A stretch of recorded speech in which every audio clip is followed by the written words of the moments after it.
From the beginning of time, people worshipped the Creator in different ways. The Quran tells us in the chapter of the bee, Surah An-Nahl, وَلَقَدْ بَعَثْنَا فِي كُلِّ أُمَّةٍ رَسُولًا أَنِ اعْبُدُوا اللَّهَ وَاجْتَنِبُوا الطَّاغُوتَ. And verily we have sent to every nation a messenger, that they worship Allah and stay away from false gods. So amongst the people there were those who believed in one God, but there were also people who based their religion on natural things. So they based their religions on the movement of the sun, the stars, the heavenly bodies. Also on the natural seasons, so whether it's summer season, fall, winter, spring. Also on reproduction, so the mysteries of sexual activity and reproduction within nature. So these nature groups spread throughout the world, and they came in contact with the teachings of Jesus, Isa alayhi salam, when some of his followers ended up in Greece and in Rome. And we know that these followers to a great extent were influenced by Paul, who had accepted his teachings but then started to change the message somewhat, sort of opening up the doors for other types of beliefs. And so we are going into February now and coming out of January, coming out of the New Year's. January was based on Janus, who is the two-faced God. He's got one face of spirituality and another face of materialism. And that's the hypocritical nature of the New Year's celebration. It's supposed to be a spiritual event, but actually, again, people are drinking alcohol and being involved in a lot of riotous occasions. So this is the confusion. Now going into February now, there was a celebration done by the Romans called the Lupercalia. And the Lupercalia was based upon their gods of Pan and Juno. And they also, February is actually named after one of their gods as well. And so this is a time where you're coming out of the winter and you're going toward the spring season. And so they used to have large gatherings of young people, and they would take the name of women, put them in a large container, and the men would choose them and literally have a sexual relationship. So it was based upon this, Cupid concept. The Greek word is eros, erotica. Mm-hmm. Okay, so erotica is basically sexuality. And so that was the main issue on this occasion.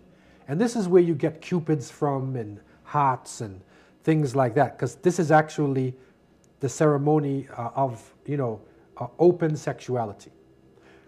What happened was they combined this with an individual named Valentine, who in the Roman times, in the 3rd century of the Roman era, he was protecting young people. The Romans said no marriage because we want men to fight strong in battle, so we're not going to let you get married.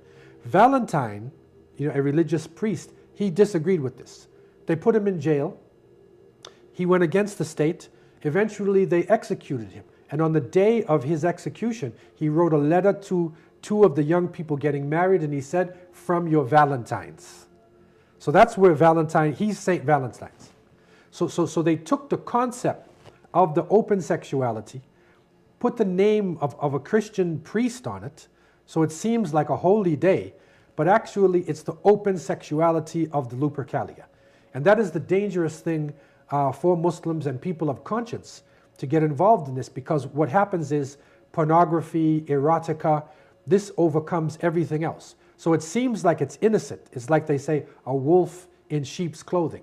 It seems like it's innocent because Valentine was protecting young people.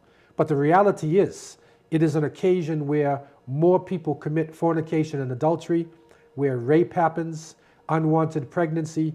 It is actually a dangerous time. You will see in many of the movies today, erotica is an overriding concept. So the movie stars are in space and they're fighting aliens and someone falls in love. They're under the ocean fighting a beast under the ocean, someone falls in love. They're playing baseball or basketball, somebody falls in love. Every movie they're falling in love. Why? Erotica.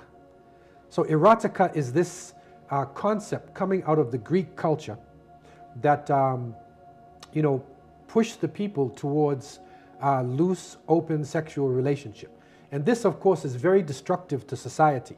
Not only is it going against, the law of God, but secondly, it creates unwanted pregnancies, sexually transmitted diseases.